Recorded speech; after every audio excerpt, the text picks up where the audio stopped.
Part 2, Chapter 4. Hello, Alicia, I said. Only a few days had passed since her medication had been lowered, but the difference in Alicia was already apparent. She seemed more fluid in her movements. Her eyes were clearer. The foggy gaze had gone. She seemed like a different person. She stood at the door with Yuri and hesitated. She stared at me as if seeing me clearly for the first time, taking me in, sizing me up. I wondered what she was concluding. Evidently, she judged it safe to proceed and walked inside.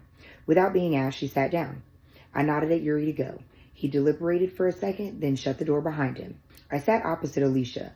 There was silence for a moment, just the restless sound of the rain outside, raindrops drumming against the window. Eventually I spoke. How are you feeling? No response. Alicia stared at me, eyes like lamps, unblinking. I opened my mouth and closed it again.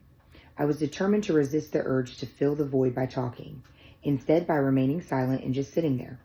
I hoped to communicate something else, something nonverbal, that it was okay for us to sit together like this, that I wouldn't hurt her, that she could trust me. To have any success at getting Alicia to talk, I needed to win her trust. And this would take time. Nothing would be accomplished overnight. It would move slowly, like a glacier, but it would move. As we sat there in silence, my head started to throb at the temples, the beginnings of a headache, a telltale symptom. I thought of Ruth, who used to say, in order to be a good therapist, you must be receptive to your patient's feelings, but you must not hold on to them. They are not yours. They do not belong to you. In other words, this thumping in my head wasn't my pain. It belonged to Alicia.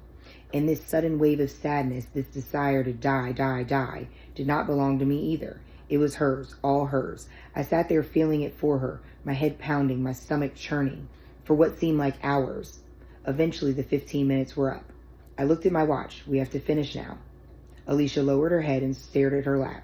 I hesitated. I lost control of my reserve. I lowered my voice and spoke from the heart. I want to help you, Alicia. I need you to believe that. The truth is, I want to help you see clearly. At this, Alicia looked up. She stared at me, right through me. You can't help me, her eyes shouted. Look at you. You can barely help yourself. You pretend to know so much and be so wise, but you should be sitting here instead of me. Freak, fraud, liar, liar. As she stared at me, I became aware of what had been troubling me the whole session. It's hard to put into words, but a psychotherapist quickly becomes attuned to recognizing mental distress, from physical behavior and speech and a glint in the eyes, something haunted, afraid, mad, and that's what bothered me. Despite the years of medication, despite everything she had done and endured, Alicia's blue eyes remained as clear and cloudless as a summer's day. She wasn't mad, so what was she? What was the expression in her eyes?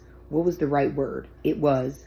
Before I could finish the thought, Alicia leaped from the chair. She threw herself toward me, hands outstretched like claws. I had no time to move or get out of the way. She landed on top of me, knocking me off balance. We fell to the floor. The back of my head hit the wall with a thud. She bashed my head against the wall again and again and started scratching, slapping, clawing. It took all my strength to throw her off. I scrambled along the floor and reached up to the table. I groped for the attack alarm. Just as my fingers grasped it, Alicia jumped on me and knocked the alarm from my hand. Alicia! Her fingers were tight around my neck, gripping, choking. I groped for the alarm but couldn't reach it. Her hands dug deeper. I couldn't breathe. I made another lunge. This time I managed to grab hold of the alarm. I pressed it. A wailing scream instantly filled my ears, deafening me. I could hear the distant sound of a door opening and Yuri calling for backup. Alicia was dragged off of me, releasing her chokehold, and I gasped for breath. It took 4 nurses to hold Alicia down. She writhed and kicked and fought like a creature possessed. She didn't seem human, more like a wild animal, something monstrous. Christian appeared and sedated her. She lost consciousness. At last, there was silence.